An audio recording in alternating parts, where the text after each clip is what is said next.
they're stuck for 24 hours. Yeah. They can't get hotels. There's nobody there to support them. They're on their own, right? So I look at it, any company, the way you treat your employees is the way you're going to treat your consumer. 100%. Yeah. And you give them what they need to thrive, right?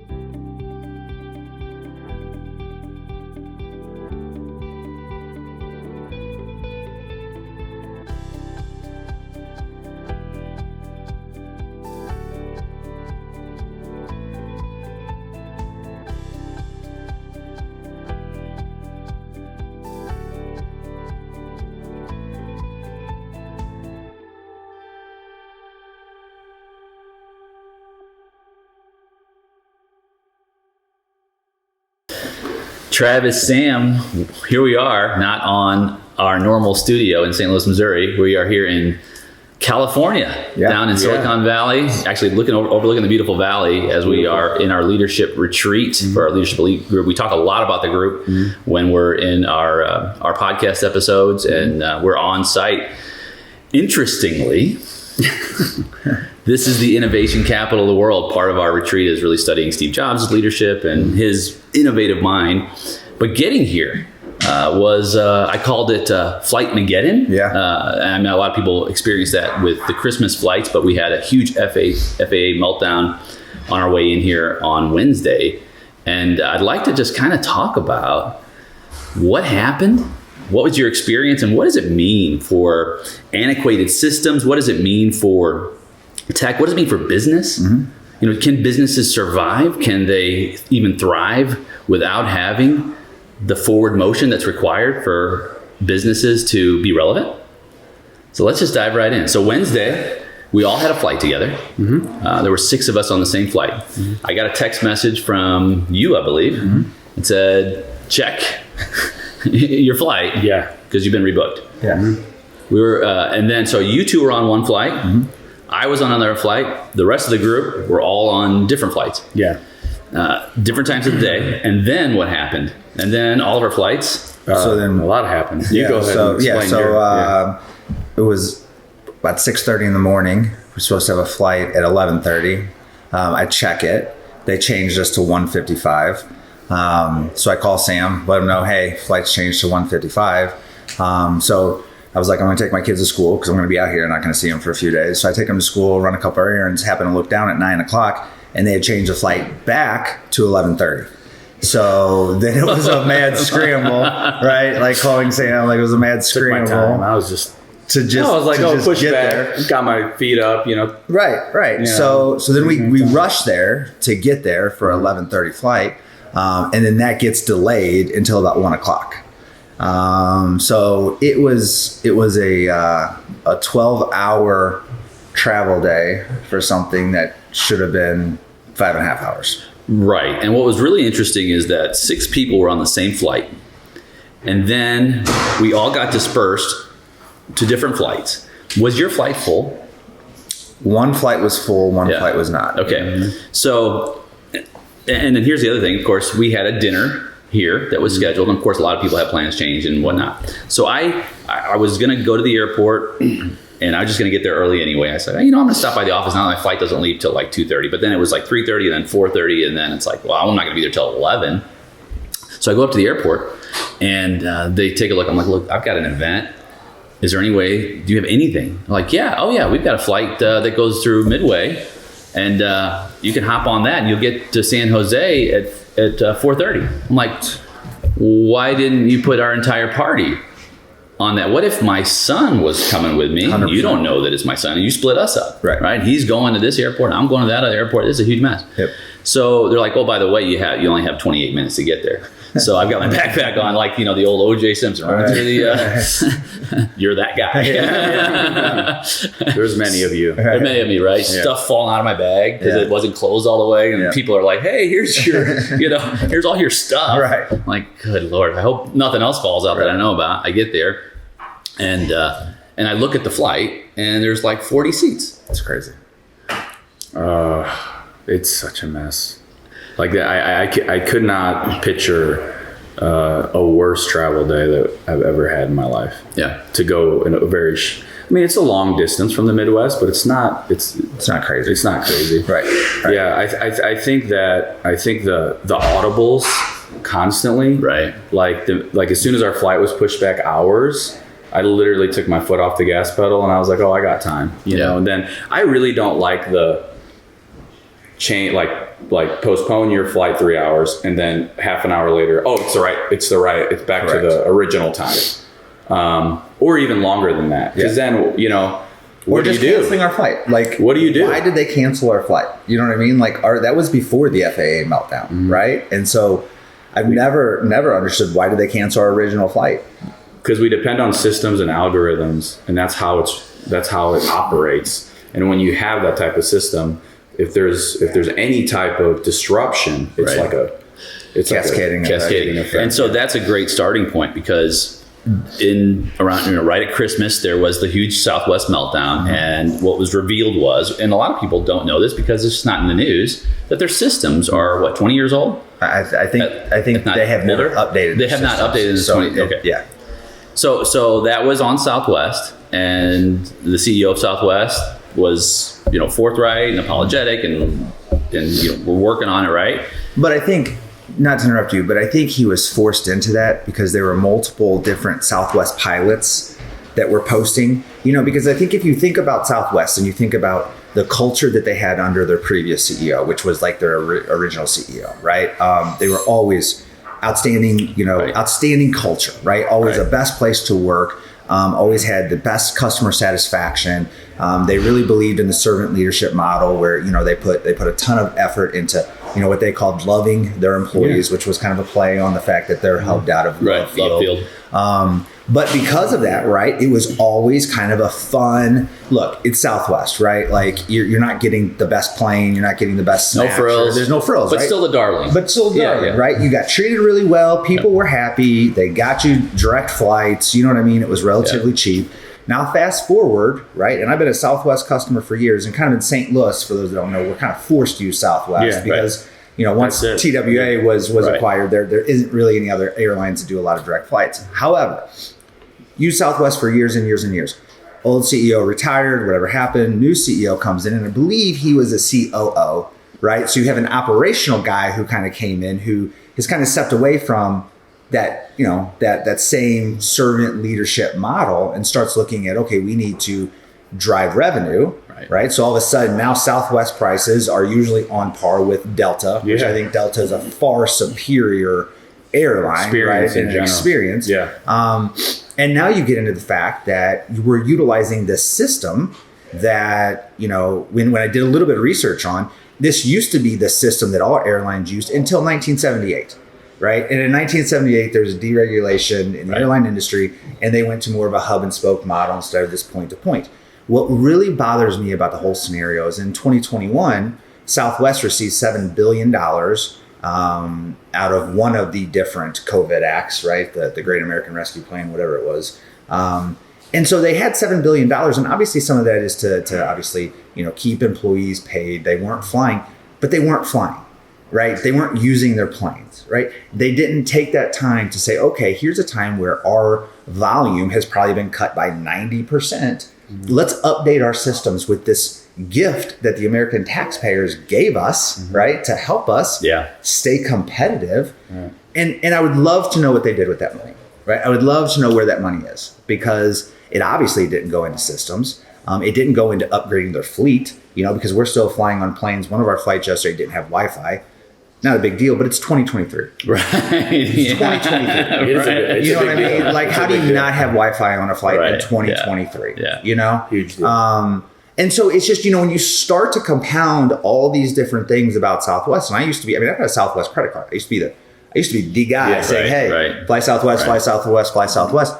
And I'm literally at the point now where it's like, I'd rather have a connecting flight with a better experience with an airline that's more on time, that's going to have an airline that's going to be more, it's going to be an updated aircraft, rather than deal with this nonsense any longer. Right. It's like, okay, so what's the trade-off? Because the culture, Southwest culture is nails in terms of, like you said, sort of the caring and the just the love is aspect it though? of it. Yeah, but it's not anymore. But that's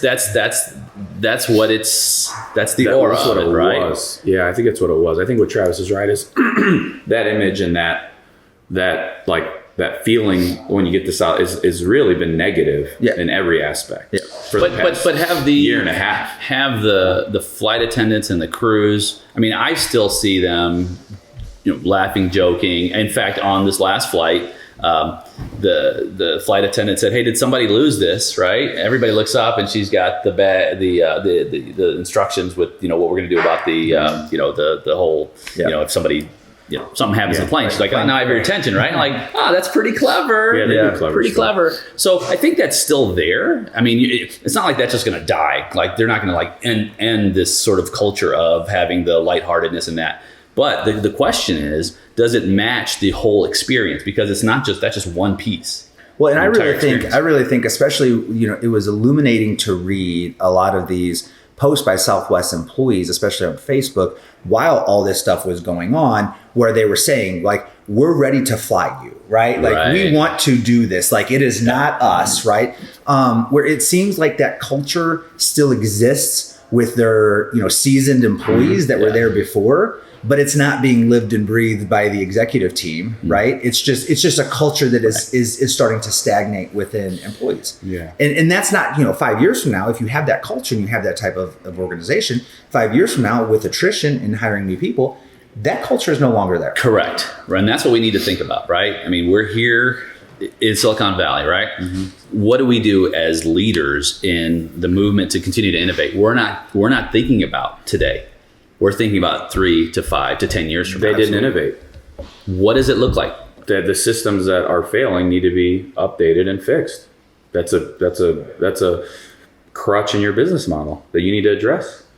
You invest in your business Entirely. So, yeah, I mean, you have guys like me and Travis who flew Southwest, our careers, our whole careers, and now I'm switching to Delta. 100. And how many points do you have on Southwest right now? 500,000. Right. Oh yeah. I mean, your card is like yeah. So it's and that's just Southwest. That's not what our right. And that's just you, just one person out of how many? Right. Yeah, could you? Right. So you lose me, who flies, 15, 16 times a year, and now I'm going to go to Delta, which. I always kind of stayed with Southwest because it's home. Yeah. It's home. Yeah. It's like, I can go to Delta. And then you look at it, like, it's kind of nice. The seats are kind of better. Yeah. You get to pick your seat. You have all these different options. And it's like, but you know what? I'm just comfortable here. Yeah. Now it's like, I'm not comfortable here. Right. Do you think this is a really good psychological aspect of this relationship with the individual and the organization? Mm-hmm. Is that partially stemmed from you believe, you know what, if they're not going to take care of me, why should I be loyal to them? If they're not going to think about my future or my needs, I mean, what happens in the person's mind like yourself who flies a lot, who says, all bets are off? Becomes a risk. So now when you fly, you there's a chance it's going to be late. There's a chance, it's going to get canceled. Now you have to calculate that in your decision, right? And you really think about it, Southwest has gotten more expensive. Now, it's not that much. It's not that less than Delta. No. Or if at all. If at all. Like there's times where it's more expensive. It's all everyone that I talk to is like, man, you look at Southwest flights are high. Yeah. Southwest used to be the bargain, airline, and it's not anymore. But it's fine too, because I'll pay more, but what are you giving me more? So if you're going to charge me more, what are you doing differently? Well, there's a tipping point. See what's happened in your mind, and I think this echoes a lot of our listeners, right? So, and businesses who are listening, right?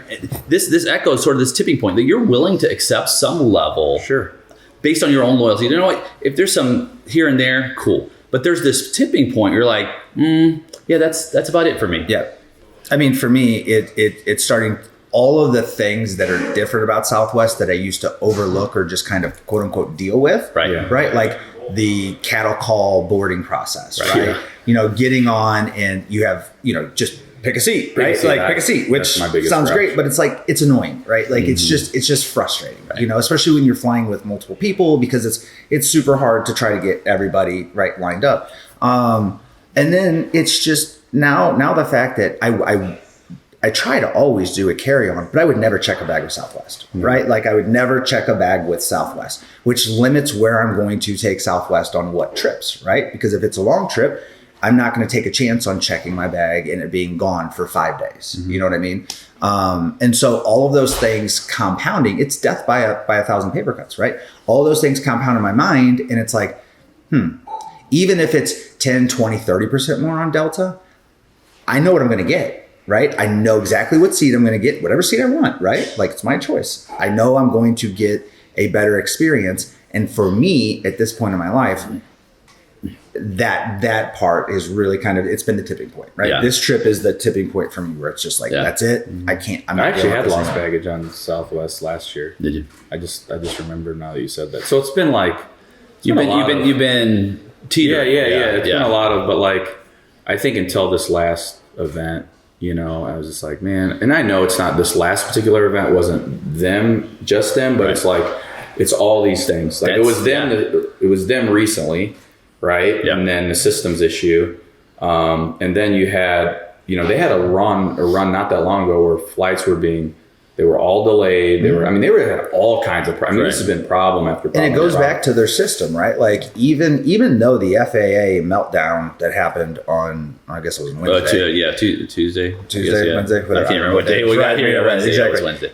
Even though that wasn't their fault, their system doesn't allow them to rebound quickly from that, right? And so it doesn't matter. Like it's not Southwest, our planes are breaking down, but weather happens. Things happen, right? You have to have a system that can get you back up and running and get people that are depending on you to be places, right, with their families, right? Especially coming out of COVID when people weren't traveling. And it's like, you guys have had all this time, you had all this money, you should have been prepared. Right. And they are not prepared. And now it's compounding on them. Right. These issues are compounding on them. It's a compound. Yeah. So in any of our businesses, like, for example, with tax and accounting, right? If our software was old, or maybe we're still using paper and pencil. Yeah. You're just using paper and pencil. You're not using a calculator. You know what I mean? Yeah. And so like we have some kind of, paper issue, right? And shortage. And so we're like, oh, crap, your tax couldn't get done on time, whatever that ends up, the situation is. People give you a pass and say, okay, well, they're making things happen. But then the next problem is the IRS has an issue. But because of our system, we can't deal with that issue. And people are just going to be like, you know what, I'm just going to go somewhere else. Absolutely. I mean, and that's not just Southwest. Not like we're picking on Southwest. It's just Southwest is the clear sort of discussion point right now based on what's happening in any industry. I mean, your systems, your technology has to continue to stay current. Yeah. I mean, you will die.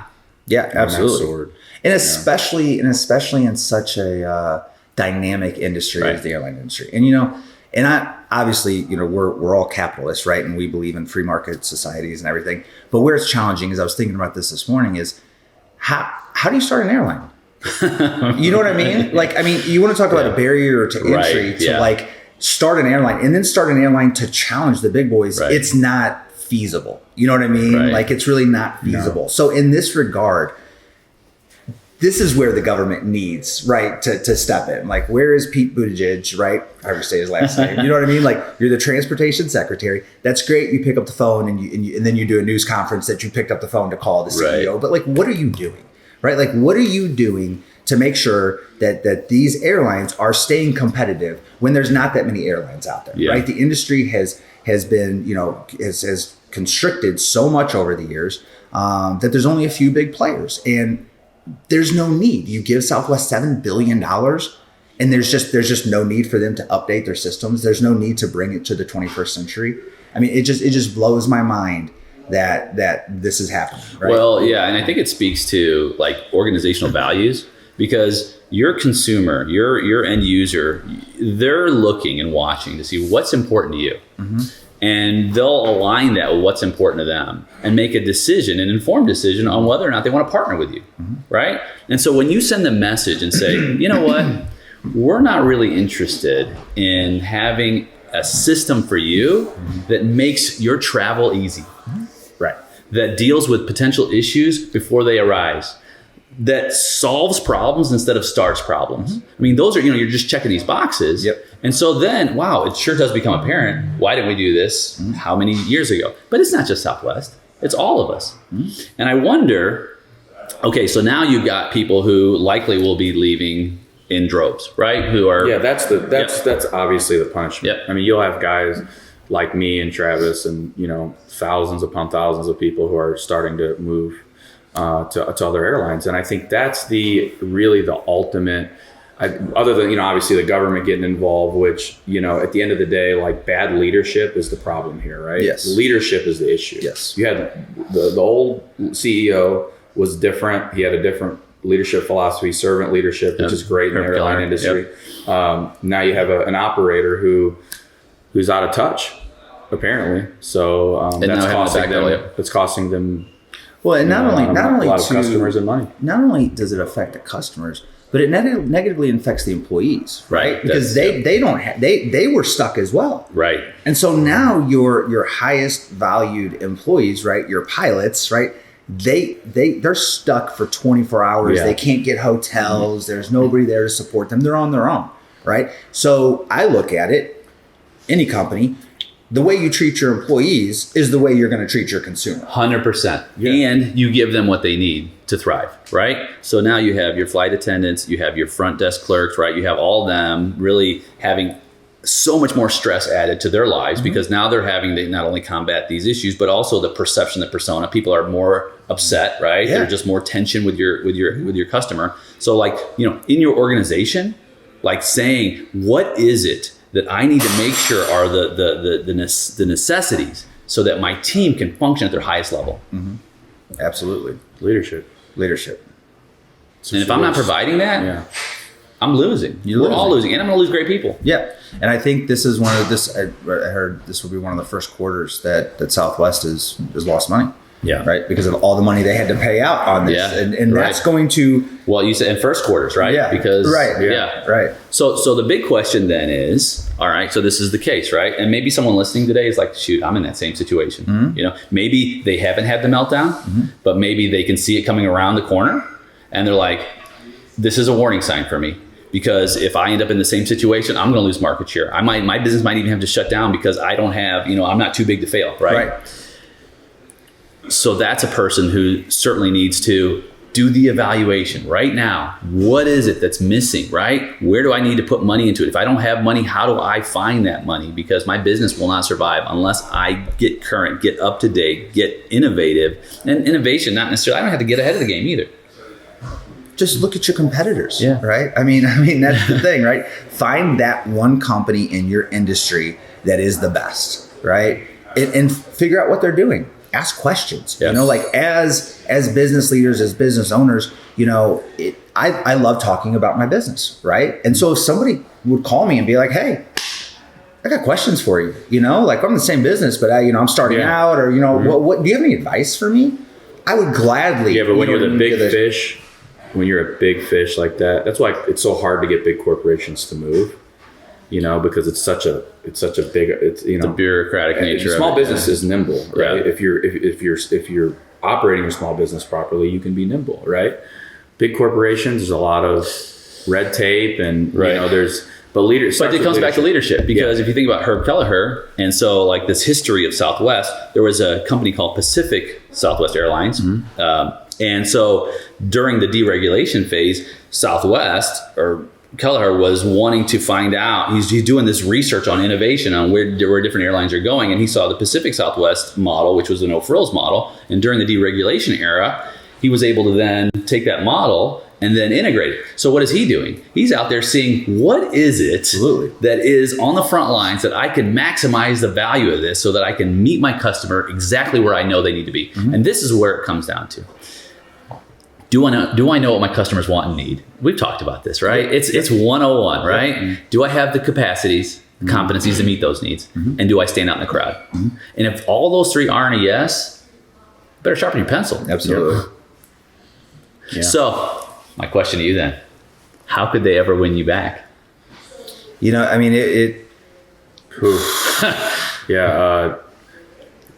don't think you come back after that. I think you leave and then you say, oh, maybe I'll give them a try again. Yeah. I don't think it's like, hey, I can win you back. Right. You can't win me back. Now. Right. It would be a scenario in which, 6 months from now, they happen to have a really cheap direct flight that I last give them a minute, shot. like give them a shot. Yeah, I got to take that. Again, flying out of St. Louis, kind of hamstrung, right? So there will be those scenarios in which it's a last minute flight, got to get somewhere, got to be there at a certain time, and that's what's available.